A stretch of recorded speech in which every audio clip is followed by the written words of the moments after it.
এখন পাঠ করছি রবীন্দ্রনাথ ঠাকুরের পঞ্চভূত গ্রন্থের অন্তর্গত কৌতুকহাস্যের মাত্রা। সেদিনকার ডায়েরিতে কৌতুকহাস্য সম্বন্ধে আমাদের আলোচনা পাঠ করিয়া শ্রীমতী দীপ্তি লিখিয়া পাঠাইয়াছেন। একদিন প্রাতঃকালে স্রোতস্বিনীতে আমাতে মিলিয়া হাসিয়াছিলাম। ধন্য সেই প্রাতঃকাল এবং ধন্য দুই সখীর হাস্য। জগৎ সৃষ্টি অবধি এমন চাপল্য অনেক রমণী প্রকাশ করিয়াছে এবং ইতিহাসে তাহার ফলাফল ভালোমন্দ নানা আকারে স্থায়ী হইয়াছে।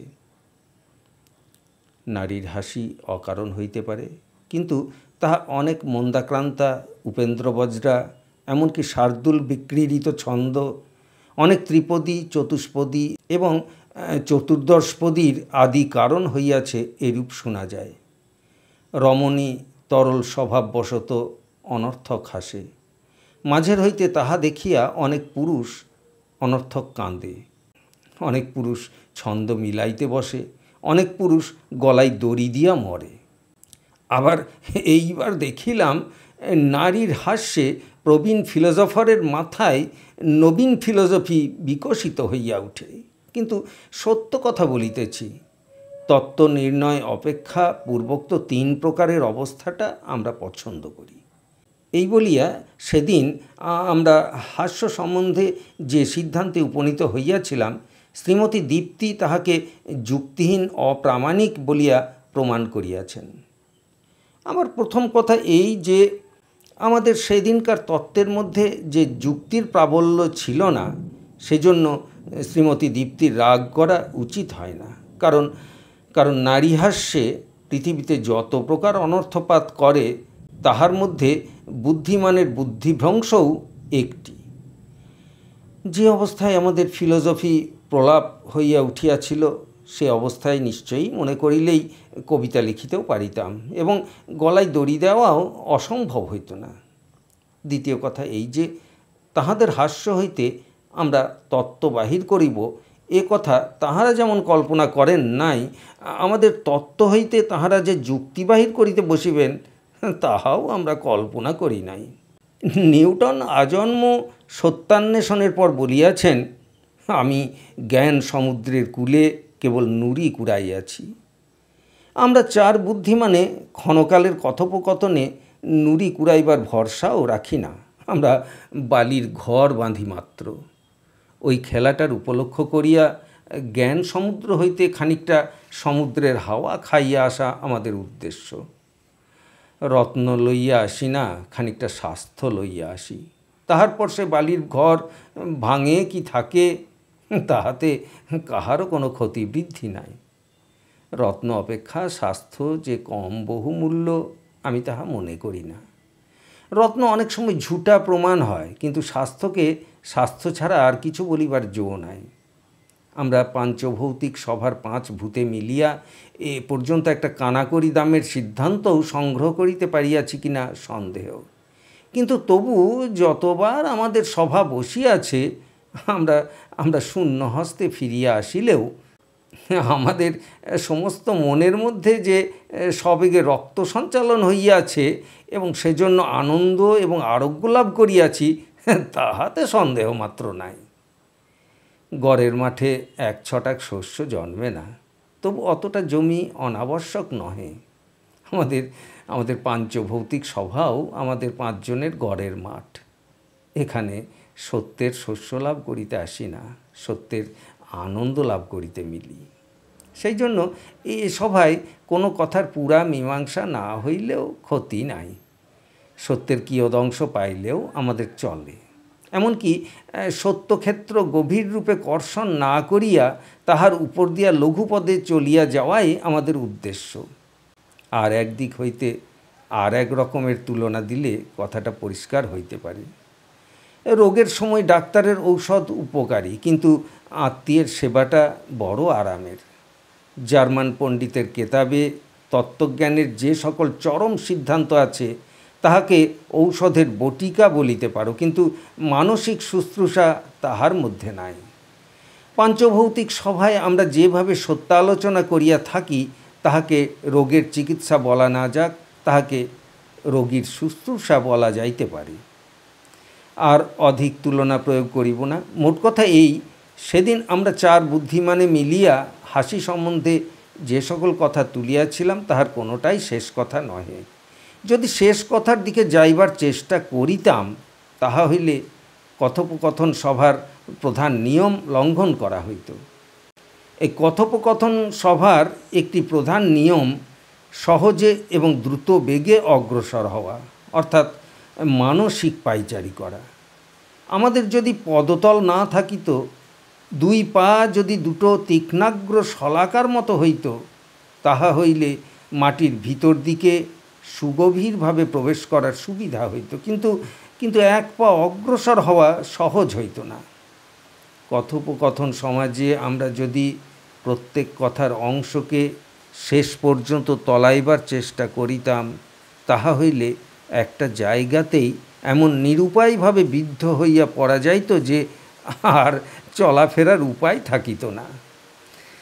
একবার এমন অবস্থা হয়, চলিতে চলিতে হঠাৎ কাদার মধ্যে গিয়া পড়ি, সেখানে যেখানেই পা ফেলি হাঁটু পর্যন্ত বসিয়া যায়, চলা দায় হইয়া উঠে।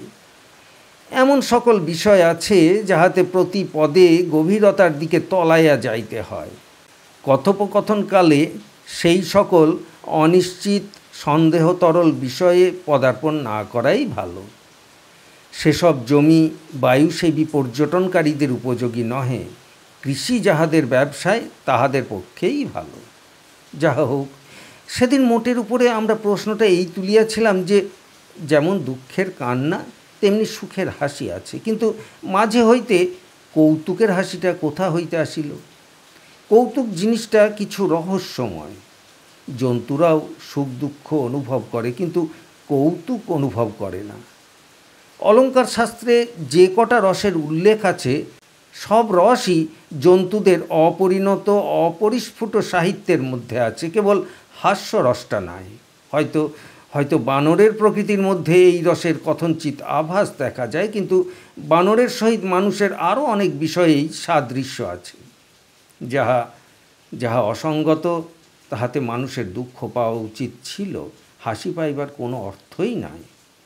পশ্চাতে যখন চৌকি নাই, তখন চৌকিতে বসিতেছি মনে করিয়া কেহ যদি মাটিতে পড়িয়া যায়, তবে তাহাতে দর্শকবৃন্দের সুখানুভব করিবার কোনো যুক্তিসঙ্গত কারণ দেখা যায় না। এমন একটা উদাহরণ কেন? কৌতুক মাত্রেরই মধ্যে এমন একটা পদার্থ আছে যাহাতে মানুষের সুখ না হইয়া দুঃখ হওয়া উচিত। আমরা কথায় কথায় সেদিন ইহার একটা কারণ নির্দেশ করিয়াছিলাম। আমরা বলিয়াছিলাম কৌতুকের হাসি এবং আমোদের হাসি এক জাতীয়। উভয় হাস্যের মধ্যেই একটা প্রবলতা আছে। তাই আমাদের সন্দেহ হইয়াছিল যে হয়তো আমোদ এবং কৌতুকের মধ্যে একটা প্রকৃতিগত সাদৃশ্য আছে। সেইটে বাহির করিতে পারিলেই কৌতুক হাস্যের রহস্যভেদ হইতে পারে। সাধারণ ভাবের সুখের সহিত আমোদের একটা প্রভেদ আছে। নিয়মভঙ্গে যে একটু পীড়া আছে, সেই পীড়াটুকু না থাকিলে আমোদ হইতে পারে না। আমোদ জিনিসটা নিত্য নৈমিত্তিক, সহজ, নিয়মসঙ্গত নহে। তাহা মাঝে মাঝে এক দিনের, তাহাতে প্রয়াসের আবশ্যক। সেই পীড়ন এবং প্রয়াসের সংঘর্ষে মনের যে একটা উত্তেজনা হয়, সেই উত্তেজনাই আমাদের প্রধান উপকরণ।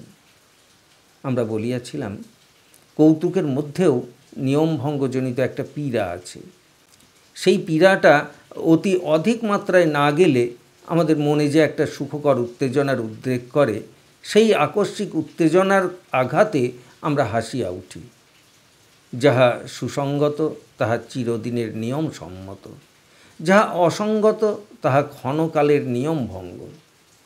যেখানে যাহা হওয়া উচিত সেখানে তাহা হইলে তাহাতে আমাদের মনের কোনো উত্তেজনা নাই। হঠাৎ না হইলে কিংবা আর একরূপ হইলে সেই আকস্মিক অনতিপ্রবল উৎপীড়নে মনটা একটা বিশেষ চেতনা অনুভব করিয়া সুখ পায় এবং আমরা হাসিয়া উঠি। সেদিন আমরা এই পর্যন্ত গিয়াছিলাম, আর বেশি দূর যাই নাই। কিন্তু তাই বলিয়া আর যে যাওয়া যায় না তাহা নহে। আরও বলিবার কথা আছে। শ্রীমতী দীপ্তি প্রশ্ন করিয়াছেন যে আমাদের চার পণ্ডিতের সিদ্ধান্ত যদি সত্য হয়, তবে চলিতে চলিতে হঠাৎ অল্প হুঁচট খাইলে কিংবা রাস্তায় যাইতে যাইতে অকস্মাৎ অল্প মাত্রায় দুর্গন্ধ নাকে আসিলে আমাদের হাসি পাওয়া, অন্তত উত্তেজনাজনিত সুখ অনুভব করা উচিত। এ প্রশ্নের দ্বারা আমাদের মীমাংসা খণ্ডিত হইতেছে না, সীমাবদ্ধ হইতেছে মাত্র। ইহাতে কেবল এইটুকু দেখা যাইতেছে যে পীড়ন মাত্রেই কৌতুকজনক উত্তেজনা জন্মায় না। অতএব এক্ষণে দেখা আবশ্যক কৌতুক পীড়নের বিশেষ উপকরণটা কি। জড় প্রকৃতির মধ্যে করুণ রসও নাই, হাস্যরসও নাই। একটা বড় পাথর ছোট পাথরকে গুঁড়াইয়া ফেলিলেও আমাদের চোখে জল আসে না, এবং সমতল ক্ষেত্রের মধ্যে চলিতে চলিতে হঠাৎ একটা খাপছাড়া গিরিশৃঙ্গ দেখিতে পাইলে তাহাতে আমাদের হাসি পায় না। নদী নির্ঝর পর্বত সমুদ্রের মধ্যে মাঝে মাঝে আকস্মিক অসামঞ্জস্য দেখিতে পাওয়া যায়। তাহা বাধাজনক, বিরক্তিজনক, পীড়াজনক হইতে পারে, কিন্তু কোনো স্থানেই কৌতুকজনক হয় না।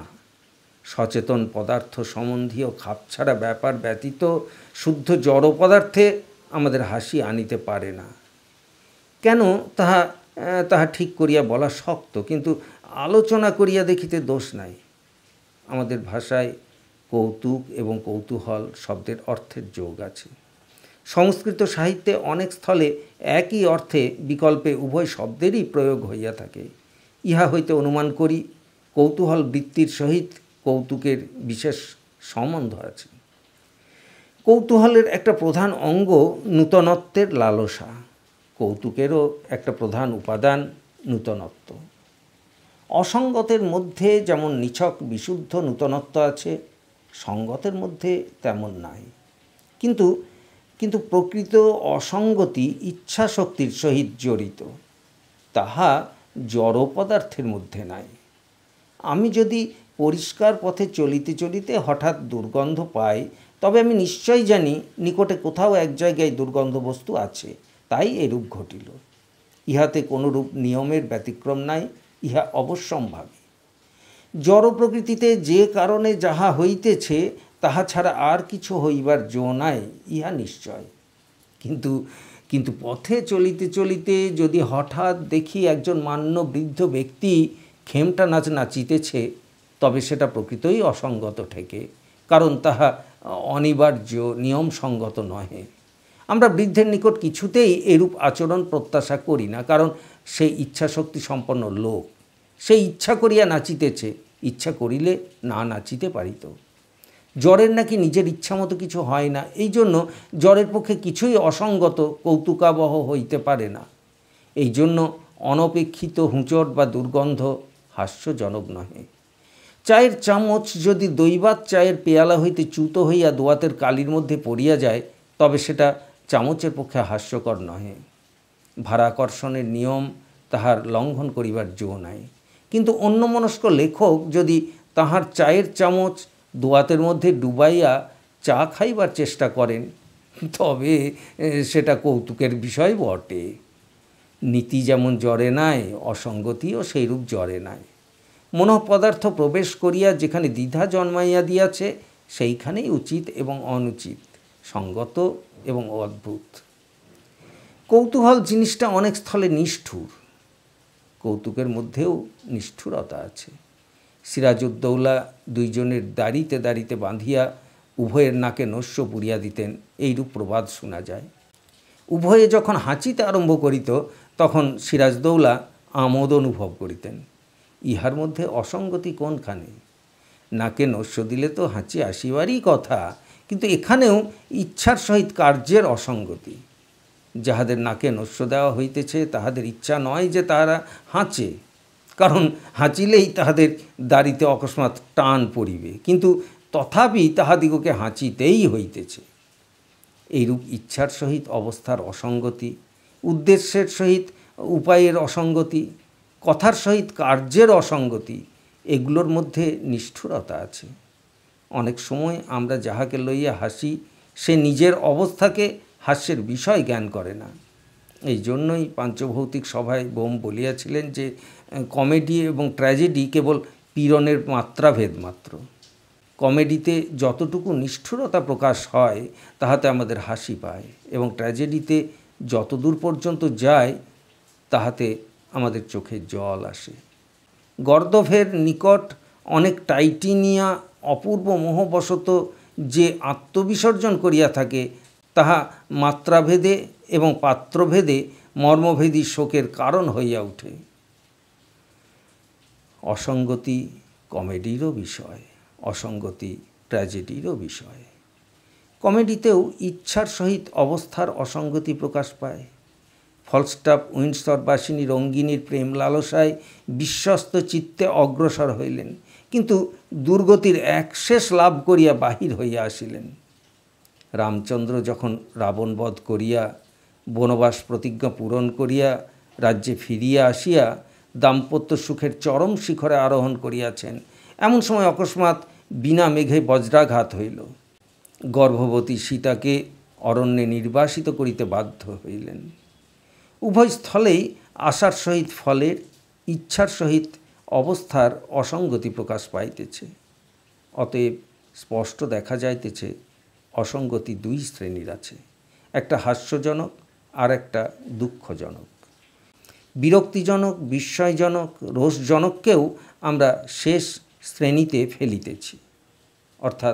অর্থাৎ অসঙ্গতি যখন আমাদের মনের অনতি গভীর স্তরে আঘাত করে তখনই আমাদের কৌতুক বোধ হয়, গভীরতর স্তরে আঘাত করিলে আমাদের দুঃখ বোধ হয়। শিকারী যখন অনেকক্ষণ অনেক তাক করিয়া হংসভ্রমে একটা দূরস্থ শ্বেত পদার্থের প্রতি গুলিবর্ষণ করে এবং ছুটিয়া কাছে গিয়া দেখে সেটা একটা ছিন্ন বস্ত্রখণ্ড, তখন তাহার সেই নৈরাশ্যে আমাদের হাসি পায়। কিন্তু কোনো লোক যাহাকে আপন জীবনের পরম পদার্থ মনে করিয়া একাগ্রচিত্তে একাত্ম চেষ্টায় আজন্মকাল তাহার অনুসরণ করিয়াছে এবং অবশেষে সিদ্ধকাম হইয়া তাহাকে হাতে লইয়া দেখিয়াছে সে তুচ্ছ প্রবঞ্চনা মাত্র, তখন তাহার সেই নৈরাশ্যে অন্তঃকরণ ব্যথিত হয়। দুর্ভিক্ষে যখন দলে দলে মানুষ মরিতেছে তখন সেটাকে প্রহসনের বিষয় বলিয়া কাহারও মনে হয় না, কিন্তু আমরা অনায়াসে কল্পনা করিতে পারি একটা রসিক শয়তানের নিকট ইহা পরম কৌতুকাবহ দৃশ্য। সে তখন এই সকল অমর আত্মাধারী জীর্ণ কলেবরগুলির প্রতি সহাস্য কটাক্ষপাত করিয়া বলিতে পারে, ওই তো তোমাদের স্বরদর্শন, তোমাদের কালিদাসের কাব্য, তোমাদের ৩৩ কোটি দেবতা পড়িয়া আছে, নাই শুধু ২ মুষ্টি তুচ্ছ তণ্ডুল কণা। অমনি তোমাদের অমর আত্মা, তোমাদের জগৎ বিজয়ী মনুষ্যত্ব একেবারে কণ্ঠের কাছটিতে আসিয়া ধুক ধুক করিতেছে। স্থূল কথাটা এই যে অসঙ্গতির তার অল্পে অল্পে চড়াইতে চড়াইতে বিস্ময় ক্রমে হাস্যে এবং হাস্য ক্রমে অশ্রুজলে পরিণত হইতে থাকে। ফাল্গুন ১৩০১।